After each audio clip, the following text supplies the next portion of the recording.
Så skal vi for sidste gang i denne uge en tur til Esbjerg Havn med Ekspedition Syd. Denne gang besøger vi en af de nye virksomheder, der har taget over efter at fiskerne er forsvundet fra byen. Programmet præsenteres i samarbejde med Hotel des Nordens og Vedbjergvinduet.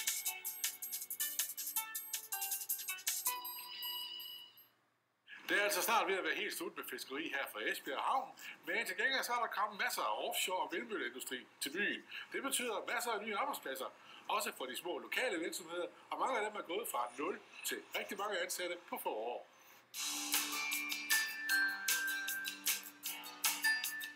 Vi er da ikke nogen millionærer. Vi er der lever der i alle de år, jo.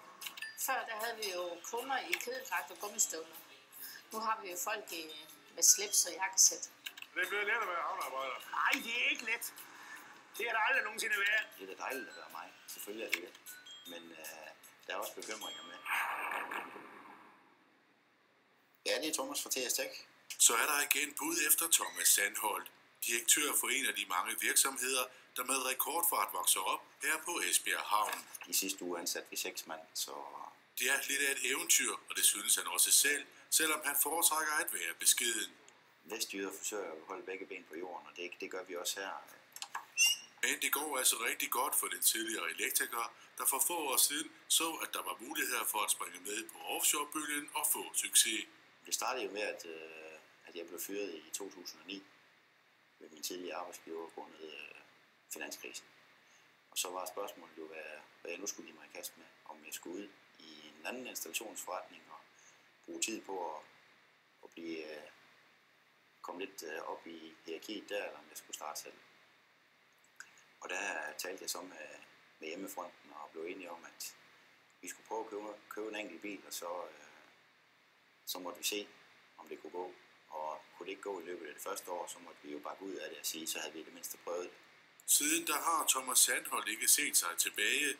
Der har været medvendige siden. Ordrebogen den vokser stødt. Der er store muligheder for, hvad man vil, men vi forsøger også at holde lidt igen nogle gange, for ikke at komme til at overansætte.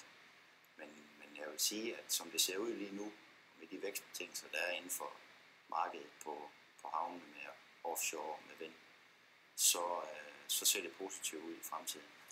Nu de transformer her, er de ved at være klar til at komme ud, eller hvad? Thomas Sandholt har sammen med sine medarbejdere specialiseret sig i at servicere nogle af de helt store aktører på havnen i Esbjerg. Og selvom firmaet også laver helt almindelige elektrikerarbejde, så er det især arbejdet med vindmøllerne, der giver den store vækst.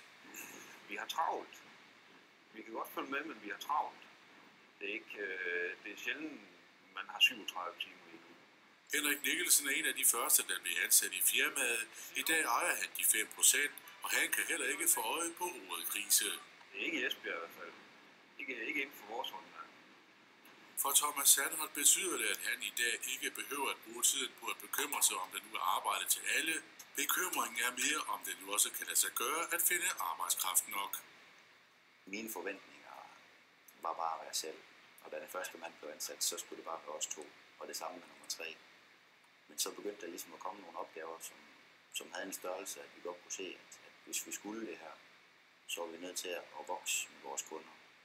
Og det 2 af vores største kunder i dag har vokset rigtig meget her i Esbjerg også. Og der har vi så sammen med dem vokset. I dag der har Thomas Sandholt lagt skruetrækkeren på hylden, og er altså gået fra elektriker til direktør med knap 30 ansatte, noget af en omvæltning på blot 4 år. Så det har været en spændende, men også en hård tur. Når du siger du hård tur, hvordan mener du?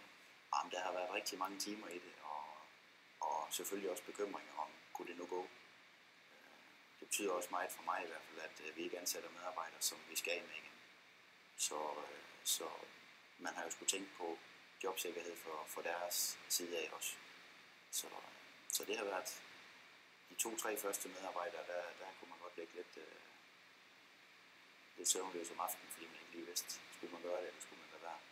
Hvornår opturen den stopper, kan Thomas Sandholt lige nu ikke få øje på. Det går, som det hedder på vestjysk, godt nok. så er der ikke flere historier her fra havnen i Esbjerg. Fik du ikke set alle historier, eller vil du se dem igen, så klik ind på TV Syds hjemmeside.